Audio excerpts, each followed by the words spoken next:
as you're doing the trellis netting, it can tend to get caught in the foliage and can get caught on some of the fruit. Doing it a little earlier just makes it a tiny bit easier.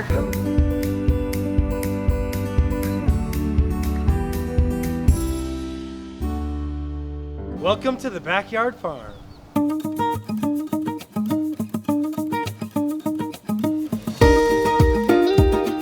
What's happening, guys? This is Tate with Backyard Farming Supply. We're trimming indeterminate tomato varieties today. One of them that we're gonna showcase is this Mountain Magic. Pro tip number one, sterilize all your cutting utensils to avoid spreading disease. I like to just put a little bit of rubbing alcohol, 91% isopropyl rubbing alcohol into a cup, and we're gonna trim off these flower sites. I'm gonna start at the bottom as well, and I'm gonna remove some of these leaves. With an indeterminate variety like this, we want to trim these shoots off even earlier than that, sometimes when they're at this size. That's gonna force more of the growth onto the main vine. And the main vine, especially with tomatoes, is where you're going to get more fruit sets and more clusters. That's where we wanna focus the growth. Having them down low is not really a benefit. And tomatoes are very susceptible with getting diseases, so we wanna make sure that we get leaves up and out of there. These things are out of control. And once we get this side pruned up, then we'll do some trellising.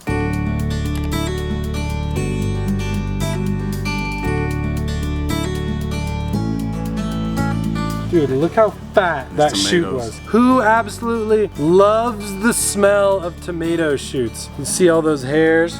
Those are the plant's defense mechanism to keep pests off. Gardening opens your mind to food possibilities like you've never experienced before. This is the indigo rose tomato.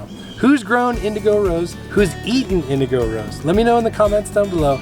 It is mind-blowing in flavor. It's beautiful. It's a cherry style grape. Got almost everything that you want. It just isn't the highest yielder and it's not the fastest grower. Let us know what varieties you're excited about this year that you don't see at the grocery store. We went kind of moderate on the trim, and we're gonna get them trellised into place. We're gonna see where our vine sets are across this whole thing, and then we're gonna do another quality control trim. Putting up our tomato trellis today. As you can see, these things got out of control completely. We gotta do what I've been looking forward to doing for many months now, putting our trellis up. First step is you kind of want to trim up the plants. Second step, flop the plants up and out of the way of where you're going to be putting your trellis, just so it's not tangled up on you the whole time. Now that we got our tomato plants up out the way, we're going to go ahead and string up our trellis.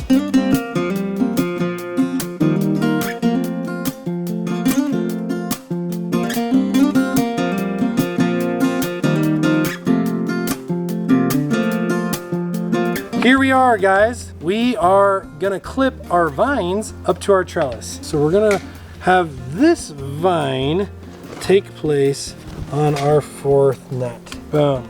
Through the trellis, and we're gonna repeat this process all the way down the row. I'm about to show you the most beautiful part. Is when you weave your vines like so, then your fruit clusters will be on the inside of this tomato alley. Nice and easy to pick from the inside. Nice and supported.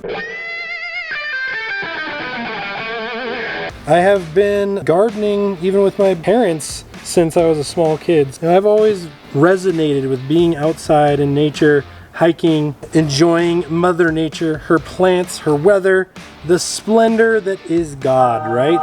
That is where it's at.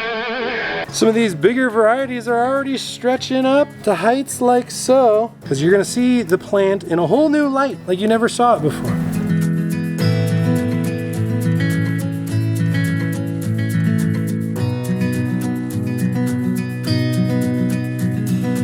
We got the queen bee out on site. Hello. Helping me put in some trellis. I'm here. I'm the master detangler of the trellis netting. That is for sure. So we always like to leave about 3 squares worth of netting hanging down onto the end.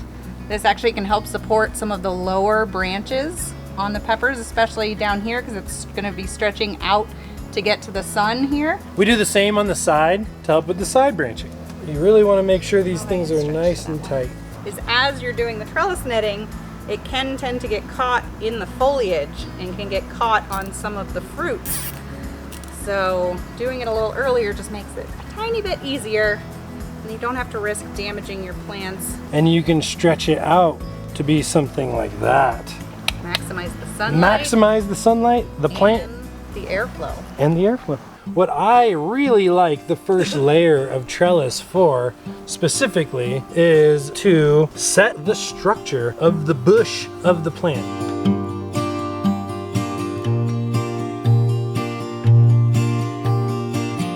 So as you can see, we kind of got the net a little bit lower right off the bat to be able to give our branches the spacing that they need and to ultimately be able to set them where they're going to go. Next, we came through and we picked off all the flowers. The next thing that we were able to accomplish was the main vines focused onto each vertical of the trellis net. Our companion pepper plants have a lot more light, a lot more airflow for now them to really do their thing. Pretty excited about the changes that we're making here in the backyard farm for this year. What are you doing to improve your garden, your food, and the opportunity that you have to feed your family with the best of the best produce? Thanks for following us. I'm Tate, Backyard Farming Supply.